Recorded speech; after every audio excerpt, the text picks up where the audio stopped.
హానోకు ఉన్నాడు అని కనబడింది. ఎవరెవరంటే ఎయిఫా, ఏఫేరు, హానోకు, అబీధ, ఎల్దాయ అనువారు ఆ మిద్యాను సంతతి వారు. వీరందరూ కెతూర సంతతి వారు. అబ్రహాము తనకు కలిగినది యావత్తు ఇస్సాకుకు ఇచ్చెను. ఇక్కడ ఎవరు కనబడుతున్నారు మనకు? కెతూర సంతతి వారు అని కనబడుతున్నారు. ఎవరంట ఈ హానోకు? కెతూర సంతతి వారు. అయితే ప్రభునందు బిడ్డలారా, కెతూర వంశము అనగానే మనకు అర్థం కావాలి. కెతూర అనే పేరు మీద బైబిల్ ఎవరైనా ఉన్నారా? ఎవరున్నారు? అబ్రహాము యొక్క భార్య పేరేంటి? ఏం పేరు? శారా మాత్రమే మనకు తెలుసు కదా. కేతూర తెలీదా? సరే, ఎప్పుడైనా కేతూరను గురించి మనం జ్ఞాపకం చేసుకున్నప్పుడు ఆ మాటలు విందాం.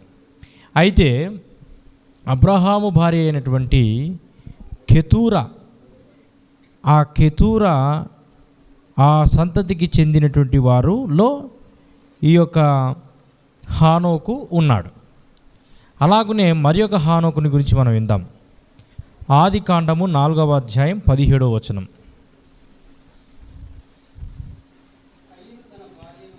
కయీను తన భార్యను కూడినప్పుడు ఆమె గర్భవతి అయి ఎవరిని కనెను? ఎవరిని కన్నారు? కయీను కుమారుడైన ఎవరండి? హానోకు. ఓకే, మరొక హానోకుని గురించి మనం వింటాం. ఆదికాండము ఇప్పుడు ఏం చదివాం మనము? 4:17. 5:18 చదవండి.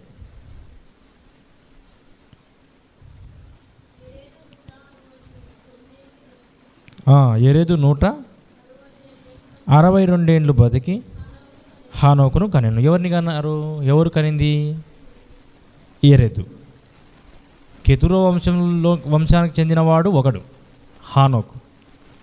తర్వాత కయీను యొక్క కుమారుడు హానోకు. ఇప్పుడు మనం మూడవదిగా ఎవరి గురించి విన్నాము? ఎరేదు కుమారుడు అని మనం విన్నాం. ఇప్పుడు 4వ మాట కూడా చూసుకుందాం. 46:9.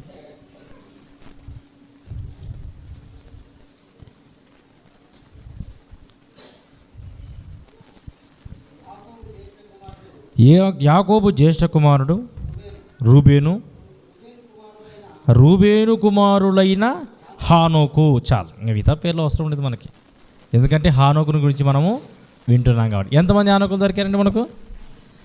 5. అంటే 3 తర్వాత 5. అప్పుడు ఇంతవరకు ఎన్ని విన్నాము? 3 కదా మనం వినింది. అంటే 3 తర్వాత 5, 4 కదా. అయితే మనము 4 హానోకుల గురించి మనం విన్నాం. ఈ 4 హానోకుల్లో మనము చెప్పుకోబోయేటువంటి హానోకు ఎవరై ఉండవచ్చు? కయీను కుమారుడా, ఎరెదు కుమారుడా, మిద్యాను కుమారుడా, రూబేను కుమారుడా? చెప్పండి. ఈ 4 హానోకుల్లో ఎవరిని గురించి మనం వింటున్నాము? కయీను కుమారుడా, ఎరెదు కుమారుడా, మిద్యాను కుమారుడా, అలాగునే రూబేను కుమారుడా? ఏ హానోకుని గురించి మనం వింటున్నాం? విశ్వాస వీరుల జాబితాలోకి ఏ హానోకు ఎక్కిన్నాడు లేక ఎక్కిండు? చెప్పండి. కయీను కుమారుడు అన్నవాళ్ళు ఒకసారి చేతులెత్తండి. చెప్పండి. కయీను కుమారుడు మనం వినబోయేటువంటి హానోకు. మీకు డౌట్ రావచ్చు, మనము వినబోయేటువంటి హానోకు అని మీరు అంటున్నారు కదా, మరి నీవు ఏ హానోకు గురించి చెప్తున్నావో మాకెట్లా అర్థమవుతుందన్న డౌట్ కూడా మీకు రావచ్చు. ఆ డౌట్ మీకు రాకుండా ఉండాలని హెబ్రీలకు రాసిన పత్రిక 11వ అధ్యాయాన్ని చదివాను. అంటే నేను ఎవరి గురించి చెప్తున్నాను? హెబ్రీలకు రాసిన పత్రిక 11వ అధ్యాయంలో ఉన్న హానోకుని గురించి చెప్తున్నా. మరి ఈ హానోకు ఎవరు? ఈ హానోకు ఎవరండి? ఇప్పుడు ఈ గ్రామంలో జాషువా ఉన్నాడు. ఏ జాషువా? జాషువా ఉన్నాడంటే ఏ జాషువా? ఏ జాషువా అంటే మరి జీపీ రాముని కొడుకు జాషువా అంటే వాళ్ళకి అర్థమైపోతుంది కదా, అంతే కదండి. ఒకవేళ జీపీ రాముడు అర్థం కాకపోతే ఈ మధ్యన జోసఫ్ బాగా ఫేమస్ అవుతున్నాడు కాబట్టి వాళ్ళన్న ఏదో సంఘంలో ఒక లీడర్గా ఉన్నాడు కదా, వాళ్ళన్న జోసఫ్ పలానా లీడర్గా ఉన్నాడే వారి తమ్ముడు అని చెప్పేసి అంటారు. మరి ఒకరి గురించి మనం వింటూ ఉన్నప్పుడు మరి ఏ వ్యక్తి అతను చెప్పుకుంటూ పోతే సరిపోతుందండి? హానోకు అని పేరు చెప్పి హానోకు ఇలా చేసిండు అలా చేసినాడు, హానోకు జీవితం ఇలా ఉంది అని చెప్పి చెప్తే సరిపోతుందా? సరిపోదు కదండి. ఎవరు హానోకు? బైబిల్లో ఎంతమంది హానోకులు ఉన్నారు? దాదాపు 4 ఉన్నారు. ఈ 4లో కయీను కుమారుడు ఉన్నాడు. కయీను కుమారుడా? ఈ 4లో ఎరెదు కుమారుడు ఉన్నాడు. ఎరెదు కుమారుడా? ఈ 4లో మిద్యాను కుమారుడు ఉన్నాడు. మిద్యాను కుమారుడా? ఈ 4లో రూబేను కుమారుడు ఉన్నాడు. రూబేను కుమారుడా అని డౌట్ మనకు వచ్చినప్పుడు మనమేమీ ఆలోచన చేయాల్సిన అవసరం లేదండి. 5వ అధ్యాయంలో 18వ వచనంలో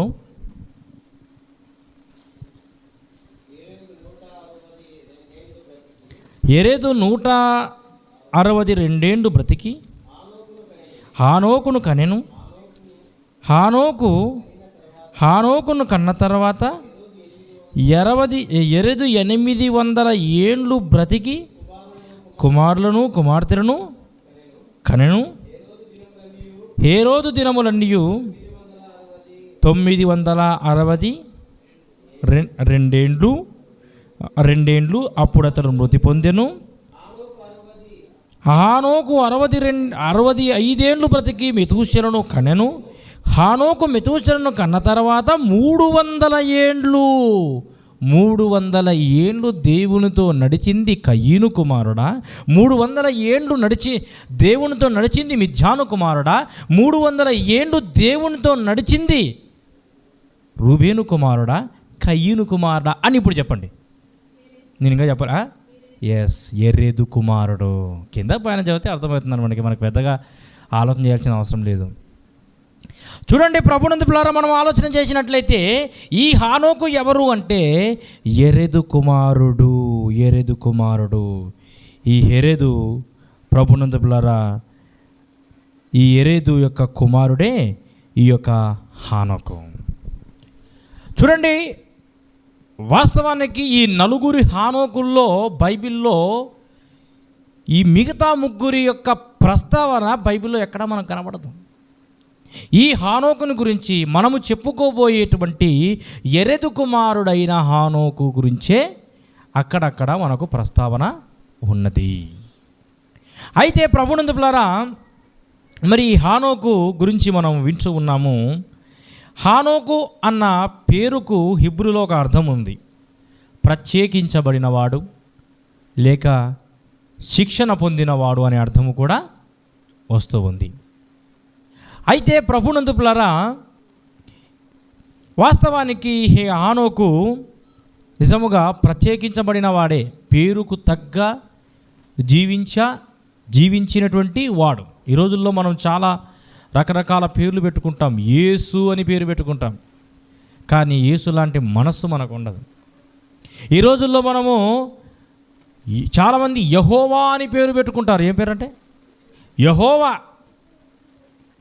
యెహోవా అని పేరు పెట్టుకుంటారు, అంటే దేవుని లాంటి వాడని. రకరకాలుగా మరియమ్మ అని పేరు పెట్టుకుంటారు, కానీ ఆమెలో ఏముంటుంది? మారెమ్మ ఉంటుంది. పేరుకు మాత్రమే, అది పేరుకు మాత్రమే. ఏం పేరండి? మరియమ్మ. కాదు, ఉండేది ఏంటి? మారెమ్మ ఉంటుంది. కాబట్టి ప్రభునందు పిల్లారా, మనము గమనించినట్లయితే పేరుకు తగ్గ జీవించాలి. మనం పోయిన వారం కూడా మనం విన్నాం కదా, హేబేలు యొక్క పేరుకు అర్థం ఏంటి? ఆవిరి అని మనం విన్నాం. నిజంగా అతని జీవితము కూడా ఆవిరి లాంటిదే. కొద్ది సంవత్సరంలోనే ఆయన బతికాడు. అంటే బహుశా ఒక 100 సంవత్సరాలకు దగ్గర 100 సంవత్సరాలు అంటే కొద్ది సంవత్సరాలు అని మనకు డౌట్ రావచ్చు. మరి ఆయన మనవడే మెతూషెలనే 969 ఏళ్ళు బతికాడు. మళ్ళీ ఆయన ఎన్ని ఏళ్ళు బతకాలా? 1000కి దాటాలి కదా.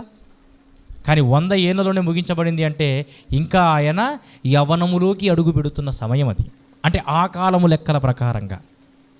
అయితే ప్రభునందు పిల్లారా, మరి పేరుకు తగ్గ నిజంగా ఇతను ఒక ప్రత్యేకమైన వాడేంటి? ఎందుకంటే 3 గురించి ప్రస్తావన ఎక్కడ లేదు, కానీ ఇతని గురించి మాత్రం ప్రస్తావన బైబిల్ గ్రంథంలో అక్కడక్కడ రాయబడినట్లుగా మనం చూస్తూ ఉన్నాం. మనందరికీ తెలుసు ప్రభునందు పిల్లరా, ఆదికాండం 5వ అధ్యాయము 21వ వచనాన్ని మనం చదువుతున్నాం కదా. హానోకు 65 ఏండ్లు బ్రతికి, ఏంటంటే హానోకు 65 ఏండ్లు బ్రతికి ఎవరిని కన్నాడు? మెతూషెలను కన్నాడు. హానోకు మెతూషెలను కన్న తర్వాత 300 ఏండ్లు దేవునితో నడుచుచు కుమారులను కుమార్తెలను కన్నాడు. దేవునితో నడవడం ఏం చేశాడండి ఆయన? మొదటి పాయింట్ ఏంటి? దేవునితో హానోకు నడిచాడు. ఎన్ని సంవత్సరాలు నడిచాడండి? ఎన్ని సంవత్సరాలు? 300 సంవత్సరాలు నడిచాడు. 300 ఏండ్లు. 300 ఏండ్లు ఎవరైనా బ్రతుకుంటారండి? ఆ కాలంలోతే బ్రతుకుంటారు. నడవడం అంటే ఏమనుకున్నారు మీరు చెప్పండి. నడవడం అంటే ఏమనుకున్నారు? మీరు మీ పిల్లల్ని నడిపిస్తారే, ఆ నడవడం అనుకున్నారా? నీవు నడుస్తూ ఉంటే నీ ప్రక్కన నీ కుమారుడో నీ కుమార్తెలో నడుస్తూ ఉంటారు, ఆ నడక అనుకుంటున్నారా? అట్లయితే వివాహము చేసేటువంటి సమయంలో భార్య భర్తతో ఎన్ని అడుగులు వేసి నడవాలా?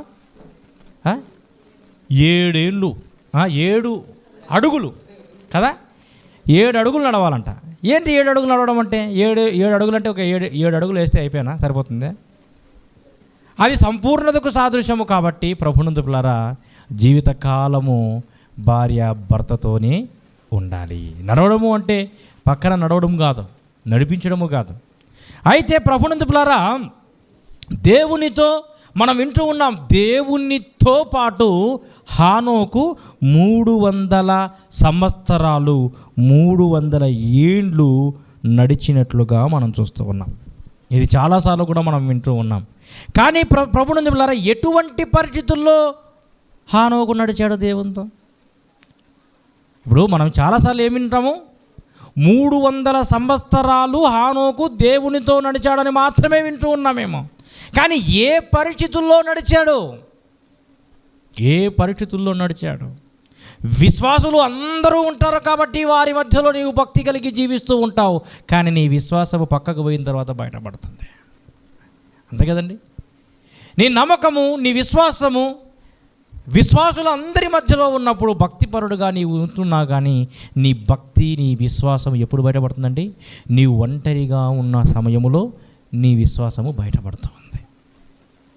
ఎవరు నీ చుట్టుప్రక్కల భక్తి కలిగినటువంటి వారు జీవించకపోతే, ఎవరు నీ చుట్టుప్రక్కల అవిశ్వాసులే ఉన్నట్లు, అవిశ్వాసులు కాదు ఇంకా ఆయనను ఎరగని వాళ్ళు నీ మధ్యలో జీవిస్తున్న సమయంలో నీ విశ్వాసం ఎలా ఉందో అది నువ్వు చూసుకోవాలి. చూడండి ప్రభునందు పిల్లరా, మనం ఎప్పుడైనా చేపలు తిన్నారండి? సముద్రపు చేపలు ఎప్పుడైనా మీరు సముద్రపు చేపలు ఎప్పుడైనా తిన్నారా? ఎంతమంది తిన్నారు సముద్రపు చేపలు? తిన్నారు కదా. సముద్రపు చేపను తీసుకొచ్చి ఏమి వాటి కలపకుండా కేవలము కూర మాత్రమే అది కట్ చేసి కూరను తయారు చేస్తే టేస్ట్ ఉంటుందా ఉండదా? ఏమి కలిపేది లేదు, ఉప్పు గిప్పు ఏం కలిపేదిలే. ఎలా ఉంటుంది? ఎలా ఉంటుందండి? చప్పగా ఉంటుంది. కానీ అది ఉండేది ఎక్కడ? ఉప్పు సముద్రంలోనే ఉంటుంది, కానీ దానికి ఉప్పు అంటదు. ఒక పుష్పం ఉంటుంది, కలువ పుష్పం. ఆ పుష్పం అంట ఎక్కడ పెరుగుతుంది? పుష్పము బురదలోనే పెరుగుతుంది, కానీ ఆ పుష్పానికి బురద అంటదు. అలాగనే ప్రభునందు పిల్లరా, మన చుట్టుప్రక్కన ఎవరు ఉన్నప్పటికీ కూడా విశ్వాసులు ఉండొచ్చు, అవిశ్వాసులు ఉండొచ్చు, భక్తిహీనులు ఉండొచ్చు, భక్తిపరులు ఉండవచ్చు, పాపులు ఉండవచ్చు. వీరి మధ్యలో మనము జీవిస్తూ ఉన్నాము అంటే వారిని మనలోకి రప్పించాలే తప్ప, అనగా పరిశుద్ధతలోకి నడిపించాలే తప్ప వారి పాపములోనికి మనము ఏమాత్రము కూడా ప్రవేశించరాదండి. మనం ఏమాత్రం కూడా ప్రవేశించరాదు వారి పాపం జోలికి. చూడండి, హానోకు దేవునితో నడిచాడు అంటే అసలు ఏ సమయంలో నడిచాడు? అప్పుడు ఉన్నటువంటి సిచ్యువేషన్, అప్పుడు ఉన్నటువంటి పరిసరాలు ఎలా ఉన్నాయి అంటే ప్రజలు ఎలా ఉన్నారు, ఎలా జీవించారు అనేది మనకు మొట్టమొదటిగా అర్థం కావాలండి. ప్రభునందు పిల్లరా, మనందరికీ తెలుసు ఆదాము హవ్వలు చేసిన పాపం. చూడండి ప్రభునందు పిల్లారా, ఒకసారి ఆదికాండం 25వ అధ్యాయం 28 చదవండి.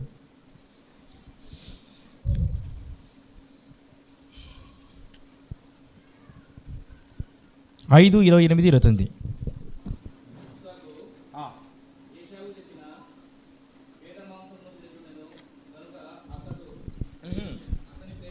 5 ఆదికాండం 5. లెమెకు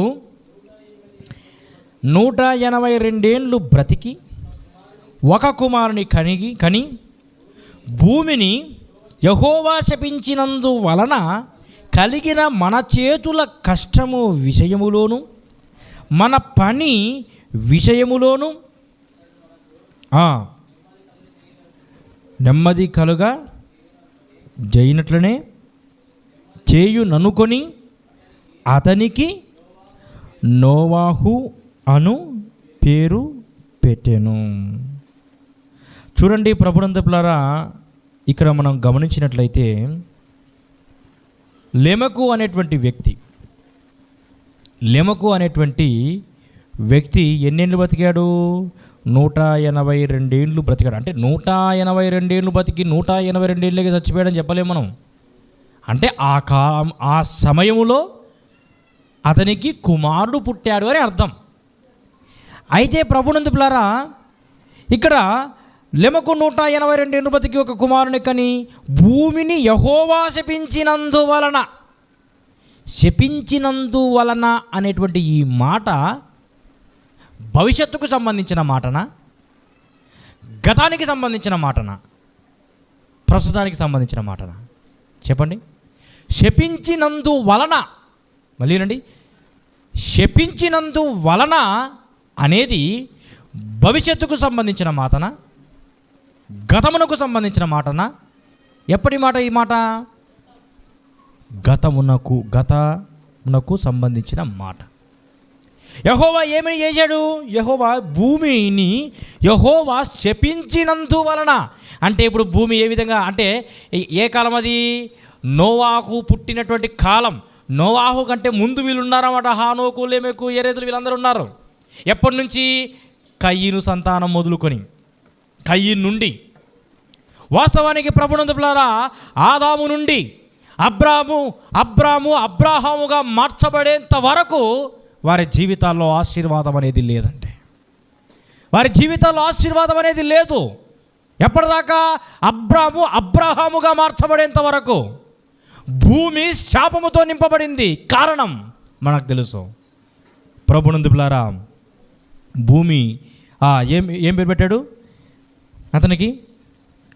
భూమిని యెహోవా శపించినందువలన కలిగిన మన చేతుల కష్టము విషయములోను మన పని విషయములోను ఇతడు మనకు నెమ్మది కలుగజేయును అనుకొని ఏం పేరు పెట్టాడు అతనికి? నోవహు అని పేరు పెట్టాడు. నోవహు అనగా అర్థం ఏంటి? నెమ్మది. అంటే హానోకు కాలములో నెమ్మది లేదు, హానోకు కాలంలో ప్రశాంతత లేదు, హానోకు కాలంలో చీకటి కాలముగా ఉండింది. ఆ కాలంలో, ఆ హానోకు కాలంలో పరిశుద్ధులు లేరు. ప్రభునందు పిల్లారా, కయీనేమో హేబేలును చంపాడు. చాలా గ్రంథాలు సెలవిస్తూ ఉన్నాయి. కయీన్ను కూడా లెమెకు మాట్లాడినటువంటి మాటని బట్టి అతను చంపాడని. బైబిల్లో స్పష్టంగా లేదు కానీ ఒక పడుచు వాడిని చంపి తిని అని రాయబడింది. కానీ ఆ మాటను బట్టి మనకు అక్కడక్కడ ఈ మాటలు వినబడుతూ ఉన్నాయి. లెమెకే ఒకవేళ కయీన్ను చంపివేసింటే ఎవరి చేత చంపబడినట్లు? తన ముని మనమడే ఏం చేశాడండి? తన ముత్తాతను చంపివేసినట్లుగా. పాపం ఎప్పటి నుంచి మొదలైంది ఈ పాపం? ఎప్పటి నుంచి ఈ శాపం మొదలైంది అంటే ఆదాము హవ్వలు చేసిన పాపమును బట్టి. మరి ముఖ్యముగా ఆదాము పాపము చేశాడు కాబట్టి. మనం పురుషుల సదస్సు మనకు జరగలేదు. మనకు కర్నూలులో చాలా చోట పురుషుల సదస్సు జరిగింది. ఆ పురుషుల సదస్సులో చాలా చక్కగా స్త్రీల సదస్సులో కూడా చెప్పారనుకుంటా. స్త్రీల సదస్సులో మీకు చెప్పారా? ఈ భూమి ఎవరి వలన శపించబడింది? స్త్రీ వలన, పురుషుని వలన? ఎవరి వలన అండి? పురుషుని వలన. స్త్రీ ద్వారా పురుషుడు మోసపరచబడ్డాడు. కానీ పురుషుడు పండు తిన్నాడు కాబట్టి పాపము లోకములోనికి ప్రవేశించింది. ఒకవేళ ఆ హవ్వ ఆ ఆదాముకు ఇచ్చిన తీసుకున్న ఆ ఆదాము తినకుండా ఉన్నింటే ఎలా ఉండేదో మన లోకం? ఆశీర్వాదముగా నింపబడేదేమో.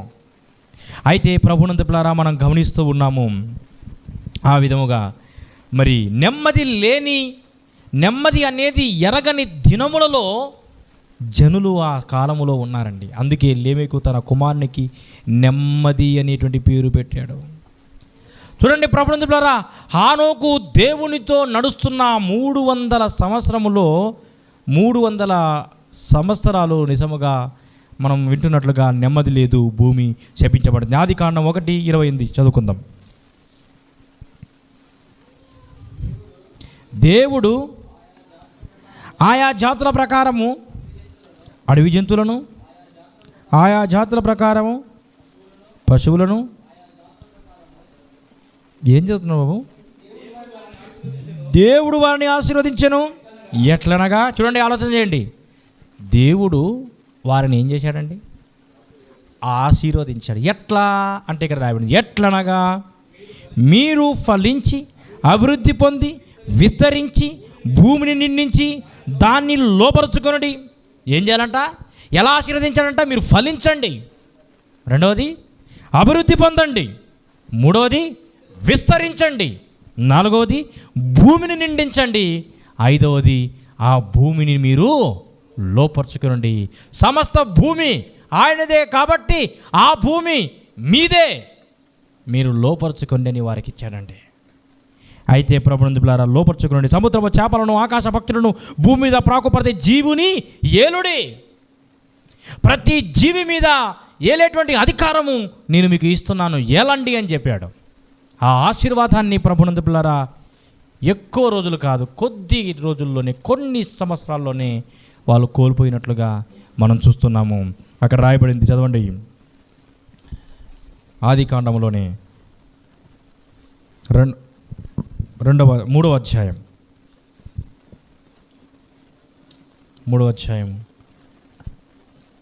17వ వచనం. ఆయన ఆదాముతో, నీవు నీ భార్య మాట తినవద్దని నేను నీకు ఆజ్ఞాపించిన వృక్ష ఫలములు తింటివి కనుక. ఏంటంటే ఏమంటున్నాడండి? ఆదాముతో ఆయన, ఏ ఆయన? దేవుడే డైరెక్ట్గా మాట్లాడుతున్నాడు ఆదాముతో, ఆదాము నీవు నీ భార్య మాట విని, నా మాట వినకుండా, నేను నీ తండ్రిని కానీ నా మాట వినకుండా నువ్వు ఎవరి మాట విన్నావు? తండ్రి మాట నువ్వు వినలేదు, ఎవరి మాట విన్నావు? అప్పుడప్పుడు తండ్రులు అంటారు కదా, నువ్వు నా మాట ఎందుకు వింటావురా, నువ్వు పెళ్లి చేసుకున్నావు కాబట్టి నీ భార్య మాటనే వింటావని తండ్రులు అంటుంటారు అప్పుడప్పుడు. ఒకవేళ ఆ తండ్రి మంచి చెప్పేవాడైతే పర్వాలేదు, చెడు చెప్పేవాడైతే కొడుకుకి నష్టమే. అయితే ప్రభునందు పిల్లారా, మరి తండ్రి అయినటువంటి దేవుడు ఆయన మాట్లాడుతూ ఉన్నాడు తన కుమారునితో. నేను చెప్పిన మాట వినలేదు, నీవు నీ భార్య మాటే విన్నావు నువ్వు, అందుకే నీ జీవితము ఇలా తగలబడింది. అంతే కదండి? చూడండి, ప్రభునందు పిల్లారా అంటున్నాడు, నీవు నీ భార్య మాట విని తినవద్దనని నేను నీకు ఆజ్ఞాపించిన వృక్ష ఫలములు తింటివి కనుక నీ నిమిత్తం. ఎవరి నిమిత్తం? హవ్వ నిమిత్తము కాదు,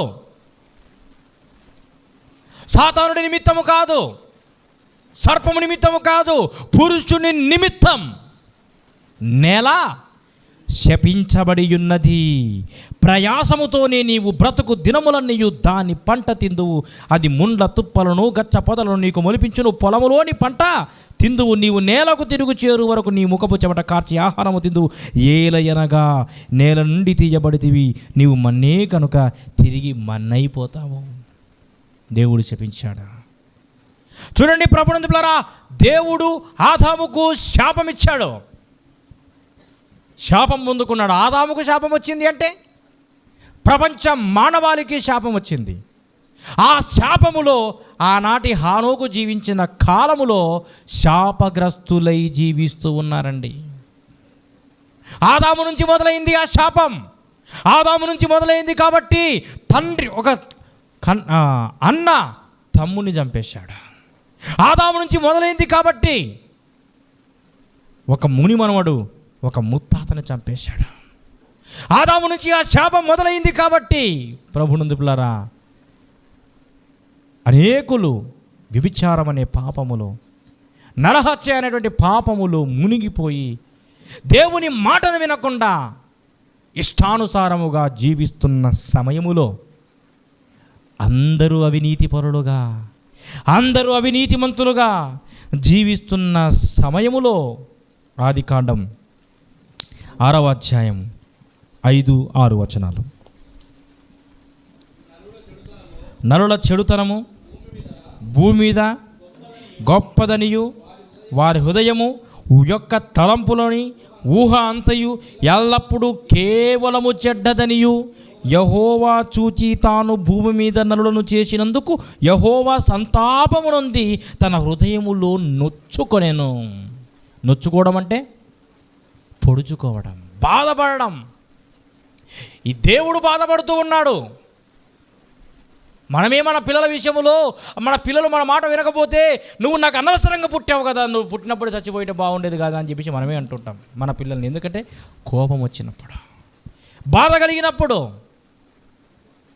వేదన కలిగినప్పుడు మన పిల్లల విషయంలో వాళ్ళు మనం చెప్పినటువంటి మాట వినకపోతే మరి దేవుడు ఎంత బాధపడతాడండి. సామాన్యులమైన మనమే మన పిల్లలు, మన కొడుకులు కానీ మన బిడ్డలు కానీ మన మాట వినకపోతే మనం ఎంత వేదన పడతామో మరి తండ్రి అయిన దేవునికి బాధ ఉండదా, వేదన ఉండదా? సంతాపం పొందాడండి ఆయన. మనం గమనించినట్టయితే ఇక్కడ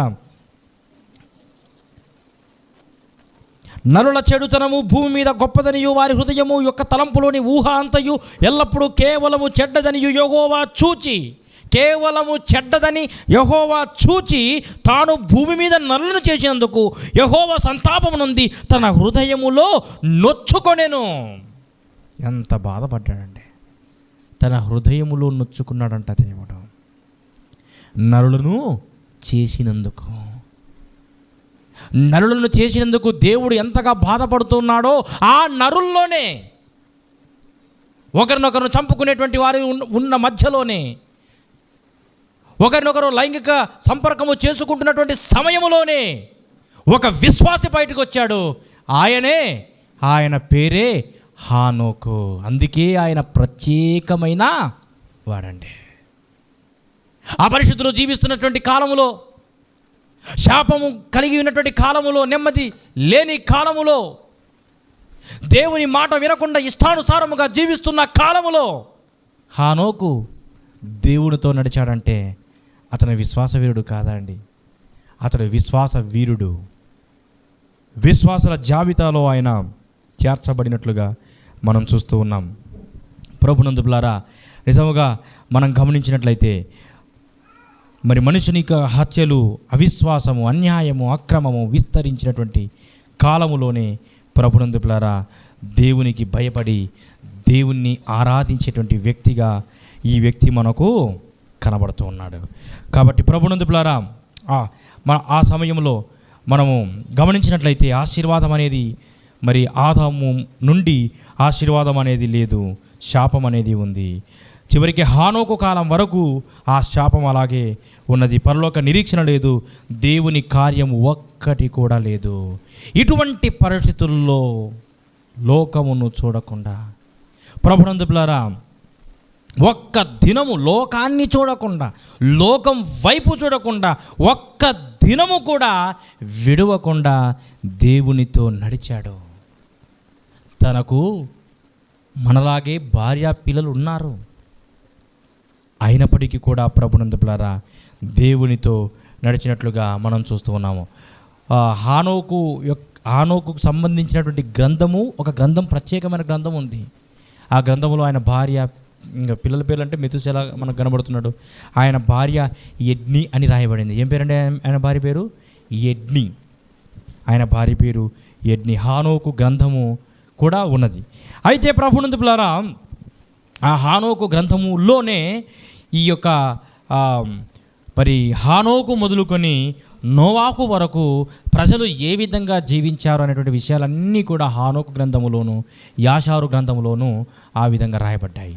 అయితే ప్రభునందు ప్రియులారా, మనం గమనిస్తూ ఉన్నాము, మరి ఆ కాలంలోనే ఏమాత్రము కూడా మరి లోకాన్ని చూడకుండా దేవునితో నడిచినటువంటి వాడిగా మనం చూస్తూ ఉన్నాము. ఆదికాండము 6:9 మనం చదువుకుందాం. దేవునితో నడవడము, దేవునితో నడిచాడు హానోకు అని మనం వింటున్నాం. నోవాహు వంశవళి ఇదే. నోవాహు నీతిపరుడును తన తరములలో నిందారహితుడై ఉండును.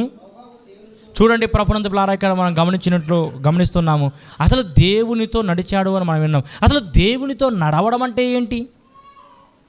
మొదటి పాయింట్ మనం విన్నాము, హానోకు యొక్క పరిచయం. 4 హానోకులు, ఆయన పేరుకు యొక్క అర్థము, ఆయన భార్య పిల్లల గురించి మనం విన్నాం. అయితే రెండో పాయింట్ మనం విన్నాము, హానోకు దేవునితో నడిచాడు అని. ఇప్పుడు మనం 3వ పాయింట్ వింటున్నాము, అసలు దేవునితో నడవడం అంటే ఏంటి అని మనం వింటున్నాం. అయితే ఒక వ్యక్తిని గురించి మనం ఆలోచన చేసినట్టయితే ఆ వ్యక్తి ఎవరంట? చదవండి, మళ్ళీ చదవండి 9వ వచనం. నోవాహు, ఫస్ట్ నుంచి చదవండి 9వ వచనం. నోవాహు వంశవళి ఇదే. నోవాహు ఎవరంట? నీతిపరుడు. రెండవది, తన తరములలో ఎవరంట నోవాహు? నీతిపరుడు అంటే నీతిగా జీవించేటువంటి వాడు, నీతిమంతుడు. మరి నిందారహితుడిగా జీవించడం అంటే, నిందారహితుడిగా జీవించడం అంటే అతని ఏ నిందలు కూడా అతని మీద మోపని వారు. అంటే ఒకవేళ పడరాని వాళ్ళు మోపినా కూడా అది నిందే, నిజం కాదు. అయితే ప్రభునందు ప్రియులారా, ఎవరు దేవునితో నడవడం అంటే ఏంటో ఇక్కడ నోవాహును గురించి రాయబడింది. నోవాహు నీతిపరుడు అంట. ఎలా నీతిపరుడు? నోవాహు ఇంకెవరంట? నిందారహితుడు అంట. ఏ విధంగా నిందారహితుడు? అసలు నీతిపరునిగా ఎలా తీర్చబడతాము అంటే ప్రభునందు ప్రియులారా, మనం ఒకసారి ఆ లూకా సువార్త 18, 13, 14 మనం చదువుకుందాం.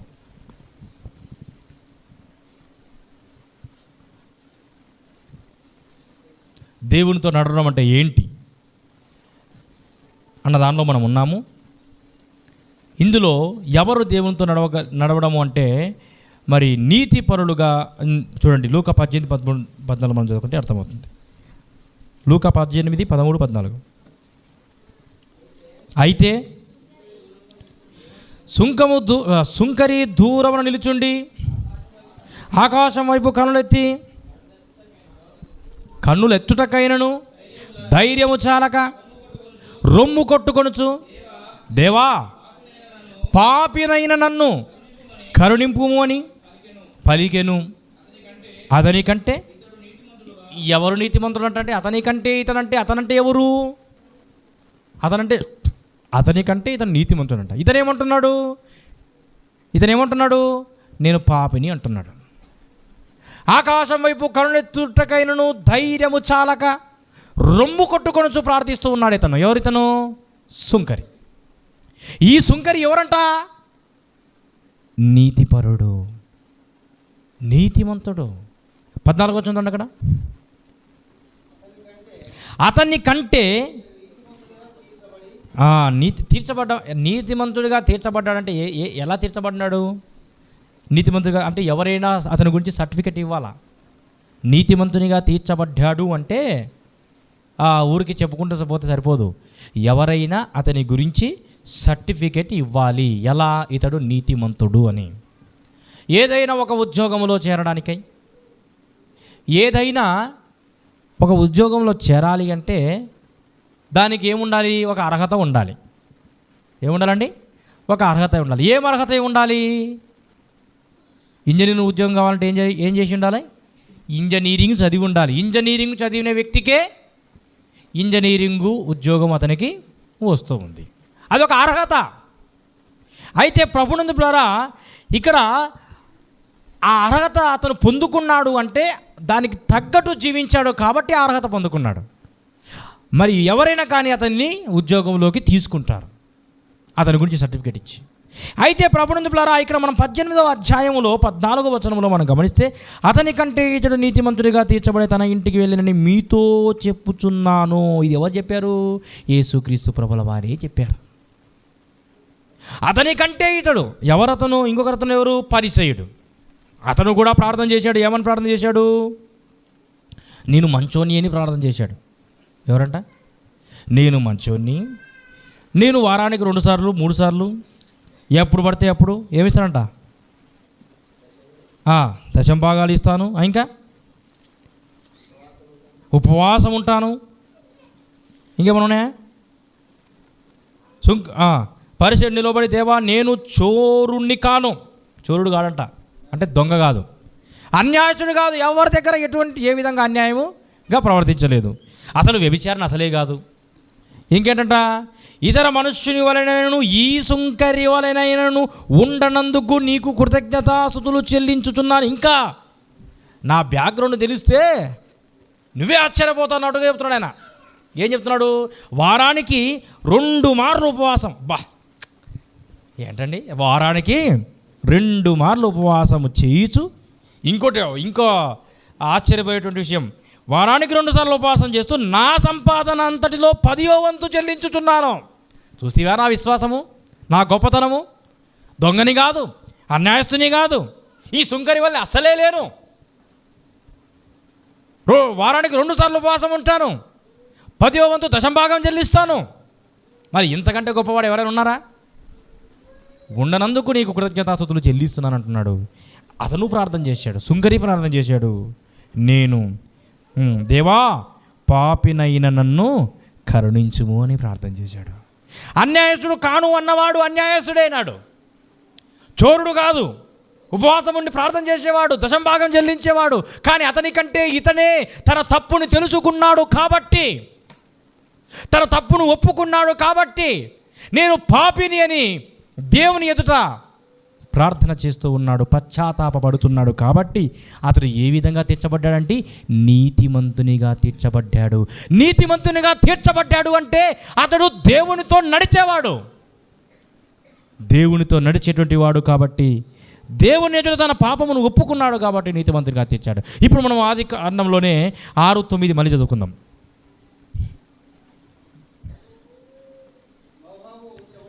నోవాహు వంశావళి ఇదే. నోవాహు నీతిపరుడును, తన తరములలో నిందారహితుడినై జీవించాడు. నోవాహు దేవునితో కూడా నడిచినవాడు. అంటే దేవునితో నడిచినవాడు అంటే నీతిమంతునిగా జీవించాడు. దేవునితో నడిచినవాడు అంటే నిందారహితునిగా జీవించినవాడు. దేవునితో నడిచేటువంటి వాడు కాబట్టి అతడు నీతిమంతుడు. ప్రభునందు పిల్లరా, నడవడము అంటే 2 కాళ్ళతో నడవడం కాదు, దేవుని ప్రకారముగా. అపోస్తలుడైన పౌలు ఏమంటాడండి? నేను క్రీస్తును పోలి నడుచుకొనుచున్న ప్రకారము మీరు నన్ను పోలి నడుచుకొనుడి అంటున్నాడు. నడుచుకోవడం అంటే ఆయనలాగా జీవించడం, అంటే నడుచుకోవడం అంటే ఆయనలాగా బ్రతకడం, నడుచుకోవడం అంటే క్రీస్తు వలె ఉండడం.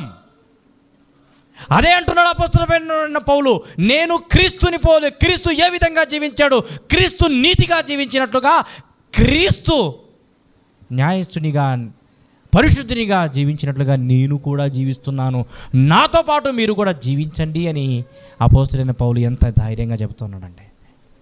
అయితే ప్రభునందు పిల్లారా, హానోకు ఆ విధంగా దేవునితో నడిచాడు.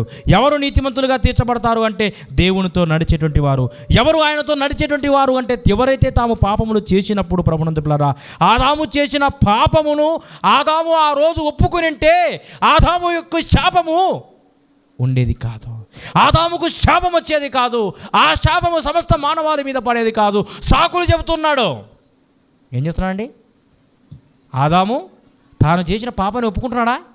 ఒప్పుకోవట్లే. ఈ రోజుల్లో కూడా చాలామంది తప్పులు చేస్తారు, పాపాలు చేస్తారు, అసలు ఒప్పుకోరు. నువ్వు ఈ తప్పు చేస్తున్నావు, ఈ పొరపాటు చేస్తున్నావు, దేవుడు కూడా నిన్ను క్షమించాడు. నువ్వు ఎప్పుడైతే తప్పులు చేశావు, పాపము చేశావో కాబట్టి నేను తప్పు చేశాను, ఇక ఈ తప్పు ఏ మాత్రం ఎప్పటికీ ఏ రోజు నేను చెయ్యను అని నీవు దేవుని ఎదుట నీ ఒప్పుకుంటే, ప్రభునందు పిల్లారా, ఆ తప్పు చేయడానికి నువ్వు భయపడతావు, దేవుడు కూడా నిన్ను ఏమాత్రం కూడా శాపములోకి తీసుకెళ్ళడం. అయితే ప్రభునందు పిల్లారా, ఆదాము తప్పు చేశాడు. అంతకుముందు హవ్వ పాపం చేసింది. హవ్వ ఏం చేసింది? సర్పం మీదకి చెప్పింది. ఆదాము పాపం చేశాడు. ఆదాము ఏం చెప్పాడు? నేను తప్పు చేశాను ప్రభువా, నా పాపమును క్షమించు ప్రభువా అని ఒప్పుకోలేదు. ఇగో నువ్వు చేసిన ఆమె, నువ్వే కదా చేసింది, నువ్వే కదా నాకు ఇచ్చింది. ఏమంటాడండి? నీవు నాకు ఇచ్చిన ఈమెనే ఈ పండు ఇచ్చింది. అంటే దేవుని మీద కూడా నిందేస్తున్నాడు అండి. దేవుని మీద కూడా నీవు నాకు ఇచ్చినటువంటి ఈమెనే నాకు ఆ పండు ఇచ్చింది తిన్నానన్నాడు. కాబట్టి ప్రభునందు పిల్లారా, మనందరికీ తెలుసు దావీదు తన పాపమును ఏమాత్రము కూడా కప్పుకోలేదు. తన పాపాన్ని ఎప్పుడైతే నాతాను ప్రవక్త వచ్చి అతన్ని హెచ్చరించాడో, ఆ ప్రవక్త హెచ్చరించిన మాటలను బట్టి దావీదు తన పాపాన్ని ఒప్పుకున్నాడు. కాబట్టి దావీదు నీతివంతునిగా తీర్చబడ్డాడు. కాబట్టి ప్రభునందు పిల్లారా, దేవునితో మనం పాపాలు ఒప్పుకుంటే మొట్టమొదటి పరిచయము అప్పటితోనే మనకు మొదలవుతుంది.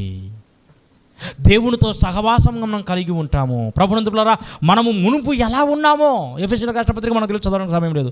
ఎఫెసీయులకు రాసిన పత్రికలో మనందరికీ తెలుసు కదా, 12, 13, 14 చదివితే మనం మునుపు ఎటువంటి వారమంట? దేవునికి దూరస్థలంగా ఉన్నాము. అంటే దేవునితో సహవాసం లేని వారుగా, అంటే దేవునితో నడవని వారముగా ఉన్నాము. అంటే ఎలా జీవించాము? పాపులముగా జీవించాము. అక్కడే ఎఫెసీ 2:1 మనం చూస్తాము. ఏమని రాయబడింది అక్కడ?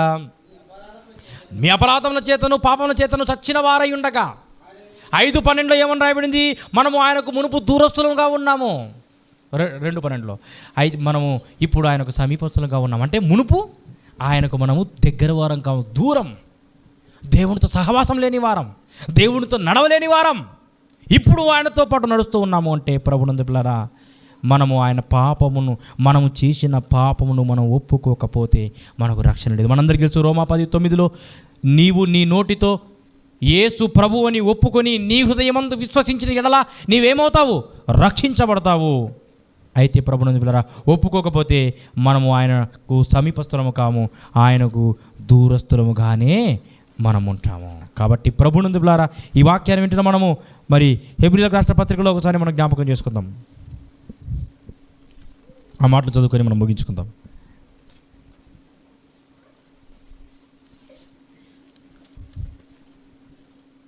11వ అధ్యాయం 4వ వచనం. విశ్వాసమును బట్టి 5 విశ్వాసమును బట్టి హానోకు మరణం చూడకున్నట్లు కొనిపోబడను. అతడు కొనిపోబడక మునుపు దేవునికి ఇష్టుడై ఉండినని సాక్ష్యం పొందెను. కాగా ఆ దేవుడు అతన్ని కొనిపోయెను కనుక అతడు కనబడలేదు. చూడండి ప్రభునందు పిల్లారా, ఇక్కడ మరొక మాటను మనం చూస్తూ ఉన్నాము. మొదటి మాట ఏమని విన్నామండి? హానోకు యొక్క పరిచయం. రెండవది దేవునితో నడిచాడు. మూడవది దేవునితో నడవడం అంటే ఏంటి అని మనం విన్నాం. అయితే ఇప్పుడు హానోకు మరి ఏ విధంగా ఉన్నాడు? విశ్వాసిగా, మంచి విశ్వాసిగా అతడు జీవించినట్లుగా మనం చూస్తూ ఉన్నాము. అతనికున్న విశ్వాసం నిమిత్తమై, అతనికున్న ఆ విశ్వాసం నిమిత్తమై హెబ్రీయులకు రాసిన పత్రిక అతని గురించి రాయబడింది, అతను ప్రశంసించబడినట్లుగా. కాబట్టి ప్రభునందు పిల్లారా, దేవునితో మనము సంబంధులము కలిగి ఉండాలి అంటే, దేవునితో నడిచేటువంటి వారముగా ఉండాలి అంటే మనలో విశ్వాసం ఉండాలి. మరొక మాట మనం అందరము గమనిద్దాము, ఆ మాటను చదువుకుందాము. ఇతనికి మరొక 4వ పాయింట్ మనం వింటూ ఉన్నాము. 5వ పాయింట్ కదా. మొదటి పాయింట్ హానోకు యొక్క పరిచయం. రెండవది దేవునితో నడిచాడు. మూడవది దేవునితో నడవడం అంటే ఏంటి. 4వది అతనికి ఉన్న విశ్వాసము. 5వది ఇతనికి ప్రవచనాత్మకమైనటువంటి వరం ఉన్నది. ప్రవచనాత్మక వరం అనేది హానోకు గ్రంథంలోనే ఉంటుంది, కానీ యూదా పత్రికలో మాత్రం అక్కడ 2 వచనాలు రాయబడ్డాయి. అతని గురించి చదువుకుందాం. ఒకటి యూదా పత్రిక 14:10 చదవండి. ఆదాము మొదలుకొని 7వ వాడైన హానోకు కూడా వీరిని గూర్చి, ఎవరండి? ఆదాము మొదలుకొని 7వ వాడైన హానోకు కూడా ఎవరిని గురించి ప్రవచించాడు? భక్తిహీనులకు జరిగేటువంటి శాపమును గురించి, వారికి కలిగేటువంటి తీర్పును గురించి హానోకు ప్రవచించాడు. కానీ ఆ ప్రవచన మాట హానోకు రచించిన గ్రంథములో అయితే ఉండింది. ప్రవచనాత్మక వరము కలిగిన వాడే ఈ హానోకు. అయితే ప్రభునందు పిల్లారా, మరొక పాయింట్ మనం వింటున్నాము, 6వ పాయింట్. ఈ పాయింట్ చదువుకొని మనం ముగిద్దాము. అక్కడే హెబ్రీయులకు రాసిన పత్రిక. విశ్వాసమును బట్టి హానోకు మరణం చూడకున్నట్లు, అంటే విశ్వాసమును బట్టి హానోకు మరణాన్ని చూడలేదు. ఈ భూమి మీద ఆయన మరణాన్ని చూడకుండా, ఈ మరణాన్ని చూడకుండా ఉన్నటువంటి వారి లిస్టులో హానోకు కూడా ఉన్నాడు. మరణము చూడకున్నట్లుగా దేవునితో అతడు కొనిపోబడినట్లుగా మనం చూస్తూ ఉన్నాము. ఏమాత్రం కూడా మరణించకుండా దేవునితో కొనిపోబడ్డాడు. అతడు కొనిపోబడక మునుపు దేవునికి ఇష్టడుగా జీవించాడు. దేవునికి ఇష్టడుగా జీవించినట్లుగా మనం చూస్తూ ఉన్నాము. దేవునికి ఇష్టడై ఉండేనని సాక్ష్యం పొందెను, కాగా దేవుడు అతని కొనిపోయాను కనుక అతడు కనబడలేదు. కాబట్టి ప్రభునందులారా, విశ్వాసము లేకుండా దేవునికి ఇష్టడై ఉండుట అసాధ్యము. దేవుని ఎద్దకు వచ్చువాడు ఆయన ఉన్నాడనియు తన్ను వెదుకు వారికి ఫలము దయచేయు వాడనియు మనం ఏం చేయాలండి? నమ్మాలి. ఆయన ఉన్నవాడు అని, తన యొద్దకు ఫలము దయచేయువాడు అని ఆనాడు ఎవ్వరూ నమ్మలేకపోయినా హానోకు మాత్రము నమ్మాడండి. హానోకు మాత్రము విశ్వాసం కలిగి జీవించాడు. హానోకు ప్రవచనాత్మక వరమును కలిగి ఉన్నాడు. హానోకు మరణాన్ని అధిగమించాడు. హానోకు ప్రభునందు ద్వారా దేవునితో 300 సంవత్సరాలు నడిచినట్లుగా మనం చూస్తున్నాం. ఈ వాక్యాన్ని విన్న మనమందరము కూడా హానోకు యొక్క జీవితాన్ని జ్ఞాపకం చేసుకొని విశ్వాస వీరుల్లో హానోకు ఒకడు అని మనం విన్నాము. హానోకు లాంటి జీవితము, దేవునితో నడిచేటువంటి జీవితాన్ని మనం జీవిద్దాము అని మనవి చేస్తూ దేవుడు తన వాక్యములు దీవించి ఆశీర్వదించును గాక. ఆమేన్. అందరూ మోకరించినట్లయితే ప్రార్థన చేసుకుందాం.